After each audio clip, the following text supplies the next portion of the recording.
धन्यवाद सभापति महोदय, आपने मुझे मांग संख्या 41 और 42 पर बोलने का मौका दिया। सबसे पहले तो मैं मेरी विधानसभा क्षेत्र के तहसील भानीपुरा में शुक्रवार 28 फरवरी को हुई भयंकर ओलावृष्टि से किसानों की फसलों को जो भारी नुकसान हुआ है, खेतों में फसलें पूरी तरह बिछ गई हैं, फसलें पूरी तरह से बर्बाद हो गई है, तो मैं आपके माध्यम से सरकार से ये निवेदन करना चाहूँगा कि इसका सर्वे कराकर किसानों को मुआवजा दिलाने का, राहत देने का कष्ट करें। माननीय सभापति महोदय, अभी मैं पक्ष विपक्ष की बातें सुन रहा था। सत्ता पक्ष के माननीय सदस्यों ने एक साल की उपलब्धियों के बारे में बहुत ही बढ़ चढ़कर अपना वक्तव्य दिया। मैं एक साल के कार्यकाल के दौरान मैं आपको एक छोटा सा तुलनात्मक एक बताना चाहूँगा।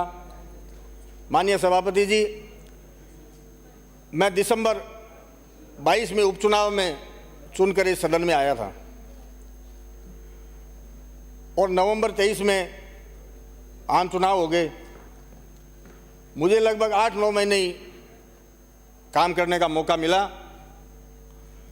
मैं आपको बताना चाहूँगा कि इस थोड़े से समय में हमारे जननायक लोकप्रिय अशोक गहलोत जी की सरकार में 5 दर्जन लगभग 60 ट्यूबवेल मैंने इतने कार्यकाल में स्वीकृत कराए और लगभग 50 ट्यूबवेल शुरू भी हो गए। चुनाव की घोषणा हो गई, सरकार बदल गई और 1 दर्जन के लगभग जो ट्यूबवेल अधूरे रहे, सरकार ने समीक्षा के नाम पर उन पे रोक लगा दी और वो आज भी लंबित है। और पिछले बजट में सरकार ने घोषणा करी कि हर विधानसभा क्षेत्र में 10-10 ट्यूबवेल कराए जाएंगे। 10-10 ट्यूबवेल की घोषणा थी और 10-10 ट्यूबवेल के प्रस्ताव मांगे गए डिपार्टमेंट से और 5-5 ट्यूबवेल स्वीकृत किए गए। और ये सही है कि नहीं, आपके नहीं खुदे होंगे, मेरे काम शुरू हो गए। 5 ट्यूबवेल है, 1-2 जगह उन्होंने चिन्हित कर ली, 1-2 शुरू भी हो गए।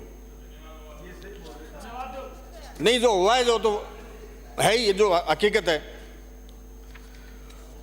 और इस दरमियान विभाग ने आपके यहाँ अगेंस्ट फेलियर ट्यूबवेल के प्रस्ताव यहाँ भिजवाए हैं। जनता को भारी परेशानी हो रही है, तो मैं आपसे निवेदन करूंगा, पातली सर छोटा, पातली सर बड़ा, राणा सर बिकान, सोनपाल सर, भानुदा बाडा की डाणी, सिकराली, आमू सर, बरजांग सर, उडेरा और मेलू सर में 1-1 और पाबू सर व बलरामपुरा में 2-2 ट्यूबवेल अगेंस्ट फेलियर के आपके पास प्रस्ताव आए हैं। कृपा करके आप इनको स्वीकृत करा के और जनता को राहत देने का काम करें, ये आपसे मैं निवेदन करता हूँ। माननीय सभापति जी, मेरे विधानसभा क्षेत्र सरदार शहर में JJM योजना अंतर्गत हर घर तक पेयजल पहुंचाना था, जिसकी प्रगति रिपोर्ट ऑनलाइन पोर्टल पर काफ़ी अच्छी बताई जा रही है एवं विभाग द्वारा घरों में नल लगाए जाकर कार्य पूर्ण मान लिया गया है, लेकिन धरातल पर कार्य किसी भी तरह पूर्ण नहीं हुआ है। आज भी जनता पेयजल हेतु त्राही त्राही कर रही है। जिन गाँवों में नल लगाए जा चुके हैं वहाँ तक आज तक पानी नहीं पहुँचा है। मेरे विधानसभा क्षेत्र में 23 OSR बनाए जाने प्रस्तावित थे, जिनकी अनुमानित लागत 1086 लाख रुपए है, लेकिन उक्त 23 OSR का आज तक टेंडर भी नहीं हो पाया है, जबकि नियमानुसार उक्त कार्य 2024 में पूर्ण हो जाना चाहिए था। दूसरी तरफ सरकार जल जीवन मिशन की सफलता का ढिंढोरा पीटती जा रही है, इसलिए मेरे विधानसभा क्षेत्र में जल जीवन मिशन के तहत धरातल पर तुरंत प्रभाव से कार्य कर गांव में पेयजल पहुंचाया जाए। माननीय सभापति जी, इसके अतिरिक्त मेरे विधानसभा क्षेत्र में सिकराली, बलरामपुरा, नैनासर, सुमेरिया, बुक्कलसर बड़ा, बोजरासर, रंगाईसर, दूलरासर, रूपलीसर, बानीपुरा, सारसर, गिड़गिचिया में भी OSR की सख्त आवश्यकता है।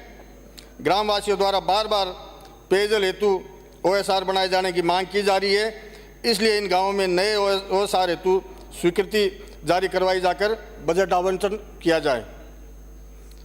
माननीय सभापति जी, चूरू जिले को मरुस्थली क्षेत्र में शामिल किया गया है, जिसमें मेरा विधानसभा क्षेत्र सरदार शहर भी सम्मिलित है। मेरे विधानसभा क्षेत्र में पेयजल और पशुओं के पानी की भयंकर समस्या है। इस क्षेत्र में भूजल के अतिरिक्त पानी का कोई अन्य स्रोत नहीं है और गर्मियों में पानी की भयंकर समस्या रहती है, जिसके लिए मेरे विधानसभा क्षेत्र के तहसील सरदारसर के गांव बोजरासर, कानडवास, राजास, खेजड़ा, उत्तरादा, नैयासर, फोगा, दूलरासर, बादासर, दिखनादा और सरदारसर के शहरी क्षेत्र में 2 नंबर, 15 नंबर, 17, 25, 43 और 52 नंबर वार्ड और रतनगढ़ तहसील जो मेरे विधानसभा क्षेत्र के गांव हैं, बिनादेसर और पाबूसर, मेलुसर, इनमें नए ट्यूबवेल की नितांत आवश्यकता है। इसलिए मैं माननीय मंत्री महोदय से मांग करता हूं कि यहाँ भी ट्यूबवेल स्वीकृत करें। दूसरा, अभी हाकम जी ने भी कहा और जाकिर जी ने, माननीय विधायक जी ने भी कहा, माननीय मंत्री जी, ये जो हैंडपंप आपने बजट में घोषणा करी है, मेरे यहाँ पानी काफ़ी गहरा है, वहाँ हैंडपंप सक्सेस नहीं है।